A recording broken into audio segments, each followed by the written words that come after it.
What up, nerds? This is your Supreme Leader, and today I'm going to talk about something really fun. I'm going to talk about Star Tours and the major update they're going to do next year. And you guys have no idea how happy it made me to see Disney's going to be updating Star Tours. Man, Star Tours is like my all-time favorite ride at Disneyland. It is like my number one favorite ride there. So I'm just going to quickly read you guys what this article on Gizmodo says. The adventure does continue. Before there was Star Wars Galaxy's Edge, there was Galactic Star Cruiser. Nobody goes there. Even before there were prequel movies, there was Star Tours, the first collaboration between Lucasfilms and Disney theme parks, debuted in 1987, and the decades since has always attempted to stay current. On Sunday, Star Wars Celebration, it was announced 2024 is going to be a great year for traveling on Star Tours. Scott Trowbridge, one of the lead Imagineers behind Galaxy's Edge, said at the convention, new destinations will be added to the thrill ride in all three parks. It resides in Disneyland and Anaheim, California, Hollywood Studios in Orlando, Florida, and Disneyland Paris. Well, you know, that's the good news. The bad, but also tantalizingly awesome news is that Disney's not saying what specific locations are being added to the ride. Kinda obvious. Why? Because they're from Star Wars content that hasn't been released yet. What? That probably means something from Ahsoka, Skeleton Crew, or even the Acolyte, as those are expected to be the next three major Star Wars releases between now and 2024. Also, who is to say what happens in the last few episodes of The Mandalorian? As we don't know what planets those shows visit yet, it's impossible to say what these places could be, but hopefully they are as memorable and exciting as some of the other additions to the ride. Next year is going to be great, my friends, and I don't care what planets they use for Star Tours. It's gonna be great. I'm gonna be riding this bad boy till I go somewhere exciting. And I have a feeling, my friends, I have a good feeling that the Mandalorian is gonna be in Star Tours. I guarantee it. Would be kind of cool if they included a planet from the Acolyte, Skeleton Crew, or the Ahsoka series. And like I said before, the news just brought a smile to my face because this ride is basically what got me into Star Wars to begin with. I was mind blown how good this ride was at its time, even though it came out in 1987. But damn, this was good. And since then, it just became an all-time favorite of mine. We never finished Disneyland without going to Star Tours, even though it was repeated. I loved it. That is until 2011 when they announced that they were going to have new adventures in Star Wars. And what made it so special for the first time that I went on this ride is that the lines. Damn, it was so long. I had to wait 2.5 hours to get in this ride. And I remember that me and my family, we were just like, wow, this is bizarre. And we went during the summertime. We went, I think, in August. We went around August. And the lines were huge. And I'm telling you guys, it was worth the wait. The amount of excitement in the people's faces when they were waiting for this ride, it was like, wow. Every time we were getting closer and closer to the Star Tours gate, I was like, oh shit, it's happening. And I tell you guys that the first time that I rode it, I had the immediate goosebumps. Me and my bro were just like, oh man, this is exciting. What's going to happen? We didn't know what was happening. And then I was just like excited as soon as the Star Tours ride started. And true story right here, guys.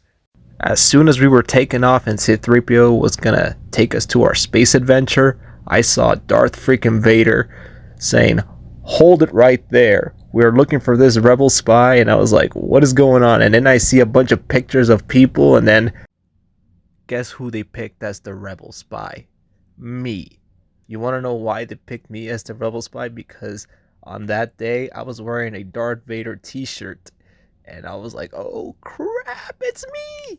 I was so excited and then scared a little bit, but then super excited again because Darth Vader picked me. And then he was moving the ship and everything. And we were going places. We went to Kashyyyk. That was pretty fun. We run over a Wookiee. I was like, oh no, get out of the way. And then we went to the Death Star. And then at the end, I saw Boba Fett trying to take down our ship. And that was pretty fun too as well. And Vader, we saw him as well. Then at the end, Boba got kaboomed. From that moment on, I was like, damn, this ride is on another level. And it wasn't just 2 planets that we went to. Kashyyyk and Hypnosis, no. They had planets from the original trilogy, the prequel trilogy. It was perfect. That was just the perfect combination. I always wanted to go to these planets, and then when we went on it again, it was a different planet. We went to Naboo, we went to Coruscant. That was fucking amazing. And from that day, this was my favorite ride to go on.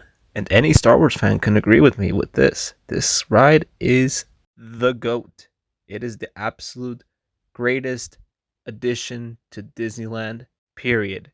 And then, as soon as the sequel trilogy happened, it got even better. I was like, oh my freaking god, this ride went from a 10 to a million, no, to infinity and then beyond. I just quoted Buzz Lightyear. That's how freaking amazing the ride was, because now we were going into the sequel trilogy era. I saw Rey, I saw Finn, I saw Hux. Well, we didn't see Kylo Ren, but we saw Lando. Oh man, it was just amazing. Update after update. It was just chef's kiss right here. And I remember last year when we went to Disneyland on Christmas, me and my friend, we went on Star Tours, and she loves the sequel trilogy, and she loves Rey, Kylo, she loves Poe, Finn. She was the biggest Star Wars nerd just like me. And as soon as we went to Jakku and we saw Rey, she freaked out. She was like, ah! She fangirled, and I just looked at her like, wow, that's pretty cute. And me too. I was like, damn, this is fucking amazing. And that was my first time seeing Rey, because the ride is very random, so it could take you to any destination, anywhere. And man, what were the odds to see Rey? And we were just like, ah, it's Rey! And man, that was just freaking amazing. We saw Lando. We went to Exegol, kicked some ass. It was just special. Until the day I go old, I will take, even if I'm 70 or 80, I will go on this Star Tours ride, regardless. Even if I go on a wheelchair and everything, I will go to this ride by all means. Because I love this ride to death. I think it's even better than Smuggler's Run and Rise of the Resistance. Change my mind. That's how much I love this ride at Disneyland. And you know what? I cannot wait to see what planets we're gonna go to. But I got a feeling, I just got this strong feeling that the Mandalorian is gonna be in Star Tours. I guarantee you they're gonna add him in there. We're either gonna see the Razor Crest or the Razor Crest number 2. Whatever it is, I'm excited for it, and I know the fans are gonna love this. Say what you want about Disney, but damn, this is a good move right here. The more the better, I always say. And speaking of the Mandalorian, my dad, he's going to be very excited for it. If it has Mando, he's going to be so obsessed trying to get on this ride every time. So if Mando's in there, oof, I can see my dad going like, oh, we're going again. We all want to get Mando and all that stuff. But oh, it's going to be great. I have a good feeling about this. Well, my friends, this is where I'm going to conclude my video. This was basically a love letter to Star Tours about how much I love and acknowledge this ride. So this is where I'm going to end and say thank you very much for watching. Let me know in the comment section down below if you guys are excited or not. I want to know your thoughts. Like, comment, share, and subscribe. Goal is 2,000. Other than that, I'll see you guys in the next one. May the Force be with you, and peace.